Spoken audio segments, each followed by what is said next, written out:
지금 이 영상을 보고 계신 분들 중 많은 분들이 체중보다 뱃살 때문에 고민하고 계실 겁니다.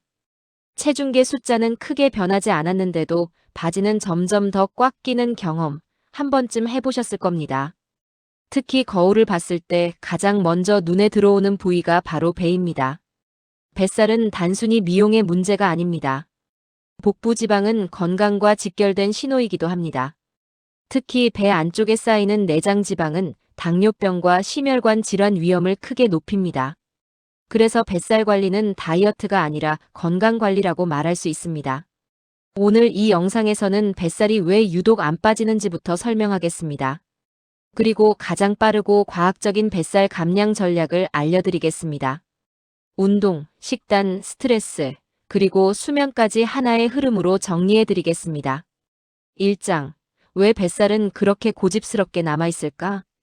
뱃살이 안 빠지는 이유는 절대 의지가 약해서가 아닙니다. 뱃살 문제의 핵심은 바로 호르몬입니다. 우리 몸에는 지방을 저장하고 빼는 이를 조절하는 여러 호르몬이 있습니다. 그 중에서도 복부 지방에 가장 큰 영향을 주는 호르몬이 바로 코르티솔입니다. 코르티솔은 흔히 스트레스 호르몬이라고 불립니다. 스트레스를 받거나 잠이 부족하면 코르티솔 수치가 올라갑니다. 문제는 이 호르몬이 지방을 특히 복부에 저장하려는 성향이 있다는 점입니다. 즉, 몸이 스트레스를 받으면 배에 지방을 쌓아두려고 합니다. 이것은 생존을 위한 아주 오래된 생물학적 반응입니다. 하지만 현대 사회에서는 이 반응이 뱃살로 남게 됩니다.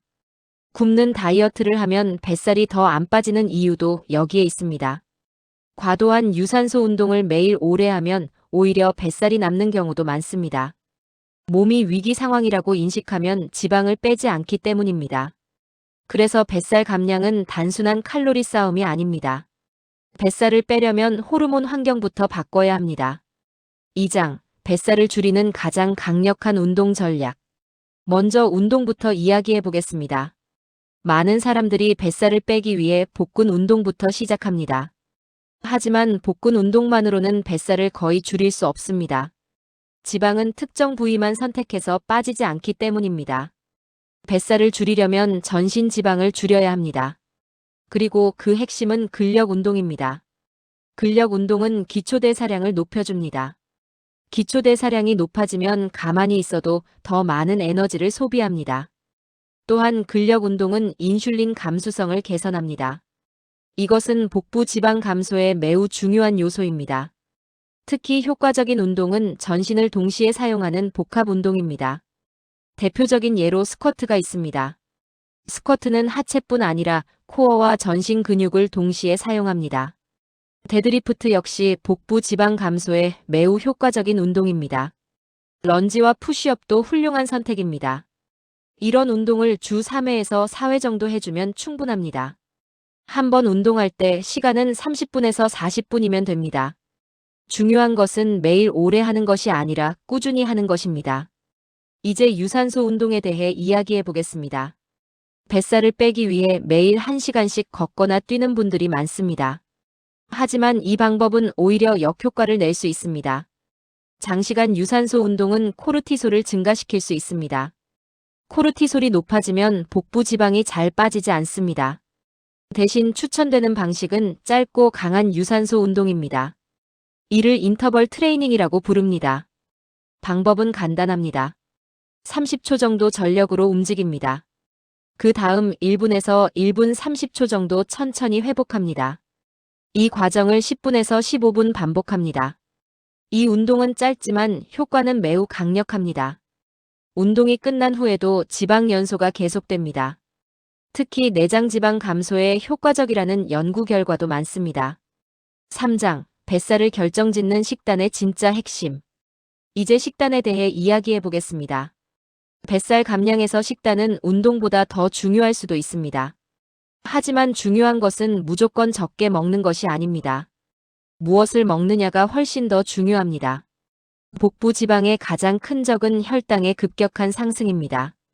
혈당이 빠르게 오르면 인슐린이 많이 분비됩니다. 인슐린은 지방 저장 호르몬입니다. 특히 복부 지방 저장을 강하게 유도합니다. 설탕이 많이 들어간 음식은 피해야 합니다. 단 음료와 커피 음료는 뱃살의 지름길입니다. 흰빵과 과자, 정제된 밀가루 음식도 마찬가지입니다.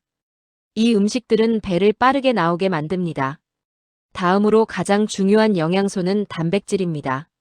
단백질은 뱃살 감량의 핵심입니다. 단백질은 포만감을 오래 유지시켜줍니다.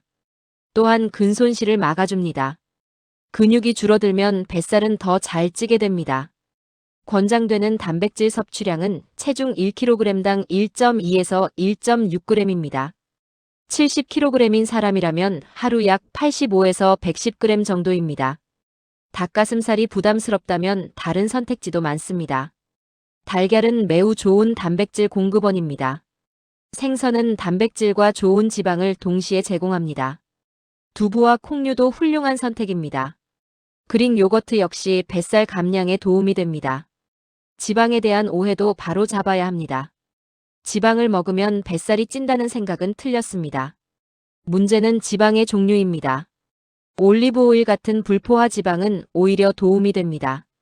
아보카도와 견과류도 호르몬 균형에 긍정적입니다. 이런 지방은 과식만 하지 않는다면 뱃살 감량에 방해가 되지 않습니다. 4장, 뱃살을 결정하는 스트레스와 수면. 이제 가장 많이 간과되는 요소를 이야기하겠습니다. 바로 스트레스와 수면입니다. 아무리 운동과 식단을 잘해도 잠이 부족하면 뱃살은 빠지지 않습니다. 수면 부족은 코르티솔을 크게 증가시킵니다. 또한 식욕 호르몬을 교란시킵니다. 그 결과 더 자주 배고프고 단 음식을 찾게 됩니다. 하루 최소 6시간에서 7시간 수면이 필요합니다. 가능하다면 밤 11시 이전에 잠드는 것이 좋습니다.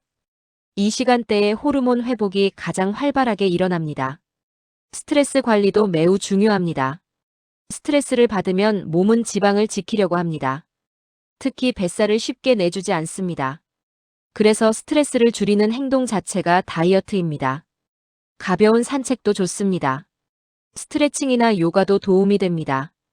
아무것도 하지 않고 쉬는 시간도 필요합니다. 그 시간 동안 몸은 안전하다고 느끼고 지방을 빼기 시작합니다. 5장, 뱃살을 빠르게 빼는 최종 정리. 이제 모든 내용을 정리해 보겠습니다.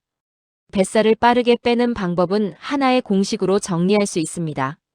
전신 근력 운동을 우선으로 합니다. 유산소 운동은 짧고 강하게 합니다. 혈당을 안정시키는 식단을 유지합니다. 단백질을 충분히 섭취합니다. 좋은 지방을 두려워하지 않습니다. 잠을 충분히 잡니다. 스트레스를 관리합니다. 이 모든 조건이 동시에 맞아떨어질 때 뱃살은 빠지기 시작합니다. 뱃살 감량은 참아내는 싸움이 아닙니다. 몸의 환경을 바꾸는 과정입니다. 몸이 안전하다고 느낄 때 지방은 자연스럽게 줄어듭니다. 이 영상이 여러분의 뱃살 감량 여정에 현실적인 도움이 되길 바랍니다. 지금까지 시청해주셔서 감사합니다.